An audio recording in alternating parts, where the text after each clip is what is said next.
Ladies and gents, folks of YouTube, thanks for tuning in today. If you are new, please subscribe while you're here. So it is Wednesday, which I'm going to call Wheeler Wednesday, and we're going to play with some three-wheelers today. And if you're new, believe it or not, this isn't even all of mine. I got more. But today I would like to dig in to the 185 that Uncle Randy brought us the other day and see what the heck is going on with that. And lucky for Uncle Randy, I happen to have a complete 185 parts bike if we need it. I hope we don't need too much of it, but I don't know, when I pulled the pull cord it didn't feel good. So let's dig into it and see what the heck's going on.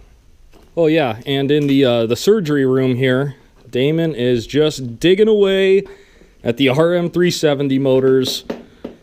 We're taking two motors and making one good one out of it. Well, that's the goal at least. All right, we'll leave you alone, doctor. Thanks. Patient. All right, so first things third, I noticed that on the old clutch adjuster here, there's no nut, and it was sticking out farther, and I pushed it, and it just pushes right in, and that is a horrible sign. I'll show you on my parts bike here what it should look like. That is what it should look like. This is the adjustment for the semi-automatic clutches that these old Hondas use. This one doesn't have a nut, and it's all loosey-goosey. Let's pull the tank off.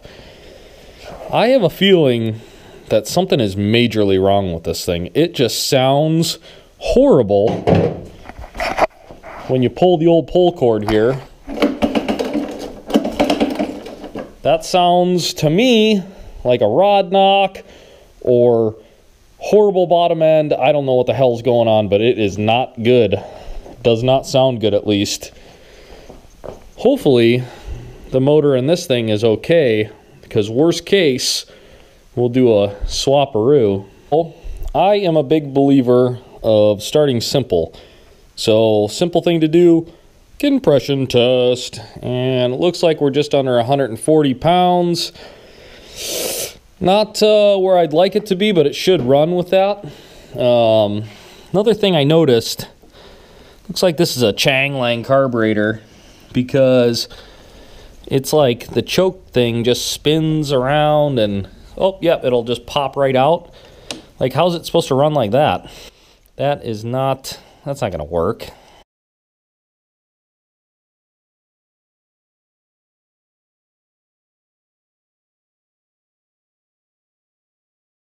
So I've showed this before, but if you're new, you'll get to check this little trick out. Take a piece of cardboard, draw your side cover, and if you look, see these bolts are different lengths, and that way, when you go to put it together, you're not guessing. Everything will just work. Little tricks like this will save you time in the long run, I promise. Oh, you just won't freaking believe it, but my goodness. I went to take the old plug out so I could see the old top dead centers and whatnot, trying to take this thing apart, and I've never seen the aluminum just crumble like that. Oh, interesting. I don't think that's ever been out. And I'm guessing that this motor got kind of hot at some point, because that right there looks like it's seen a lot of heat. The rest of the bike, you know, that stuff looks alright, I suppose. But, yeah, we're going to keep digging. Well, here I am, the one-legged man in the ass-kicking contest again. So, the top of the inspection broke off. I've never had this happen. Like, it literally just snapped clean off. Boop. So, not going to let that stop us. Gonna get in there with the old easy out left-handy and get that bad boy out and keep digging. This thing is starting to become a real pain in my neck.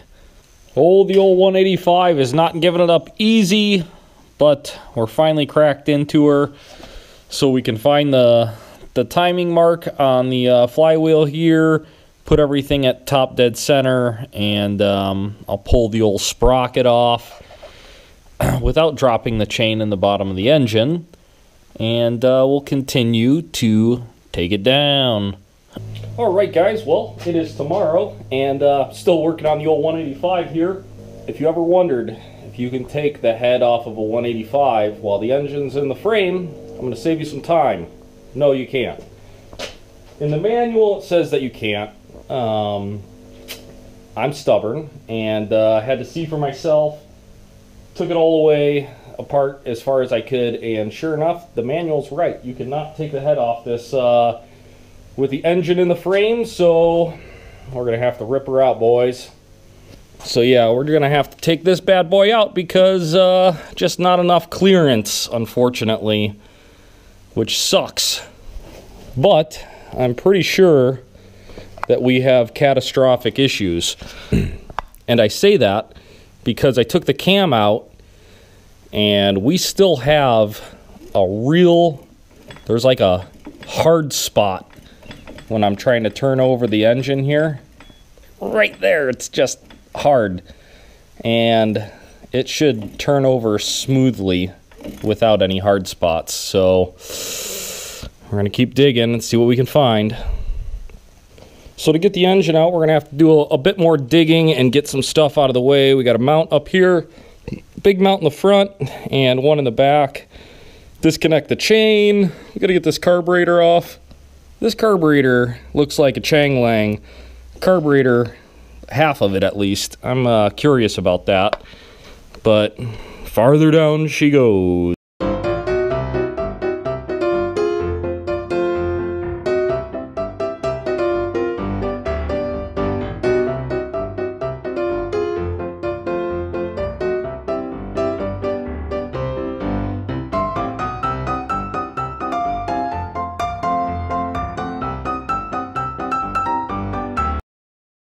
Alright guys, so the engine is not out yet, but I wanted to show you something that I found, and this is not going to be good. So, this carburetor is an aftermarket Chinese carburetor, and this right here is the choke plate that slides right in here. The choke plate I found in the airbox, and if you can see down in there, hopefully, this is just moving about freely. Well, on this side, there should be like some kind of circlip or whatever holding it in, and it's not. So apparently, these screws backed out somehow, and I'm thinking they got sucked right into the engine. And the choke plate has this really weird dent in it. So that's interesting as well, but that explains a lot. I'm still going to take the engine out because I want to see how bad it is. All right, the time is here. The engine, everything is unhooked, and I think we should be able to pull it out of the frame. It's just trying to look and see which way seems to be the best. I was kind of thinking of going that way with it. I can't recall in the manual what it said to do, and I don't feel like going and looking, so we'll try that first. Like I said, everything's unhooked. There's only one wire that goes to this engine, so it's pretty easy, besides the spark plug wire. Alright, I changed my mind. I think we're going to try to come this way with it, because it did not want to go the other way. There we go. Tug. Alright. The engine is out, and I have made a giant mess. But that's alright. Let's pull the head off here, pull this cylinder off, take a look at that piston. Alright, now the moment of truth. And we have our timing chain here, all on our wire, so we don't drop that in the bottom end. But yeah, we got to feed that through and see what we got going on here. Oh boy, looks like we found our screw. All right guys, well, we found the screw, and you can see it damaged the head right there. A piece of it there is just stuck. Same with that guy, just crunched in there. And that, I'm guessing, is why the piston wasn't going all the way to the top. So the piston definitely got some junk on it. Let's see what the cylinder looks like. Not the best over here. Oh man, there's so much crap in here. It's crazy. Well, I checked out the cylinder and it actually doesn't look horrible, but the head is definitely got some damage, and just the top of the cylinder area is the only bad part, but that's kind of an important part.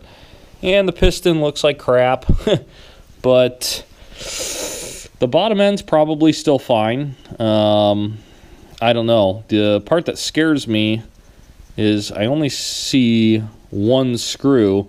The other one, you know, might have got blown through. I don't know. But, yeah, interesting. So, super dangerous to use a Chinese carburetor. Unfortunately, it cost this motor, you know, bad news bears. All right, guys, so all this giant mess right here because of a Chinese carburetor. That is a bummer. I don't know how long this thing was on the bike.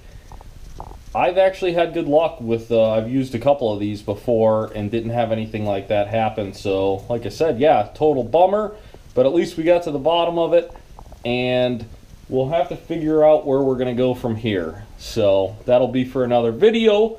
But, yeah, as always, thanks for tuning in. If you are new to my channel, please subscribe. We have been getting the three-wheeler love big time lately, and I'm all about it. I love buying these things and working on them for other people and friends and all that good stuff. So, if you're a three-wheeler nut, let me know in the comments. And, yeah, we'll see you on the next one. Oh, great. Now I got to clean all this crap up. It's dark outside, winter time. Oh, my goodness.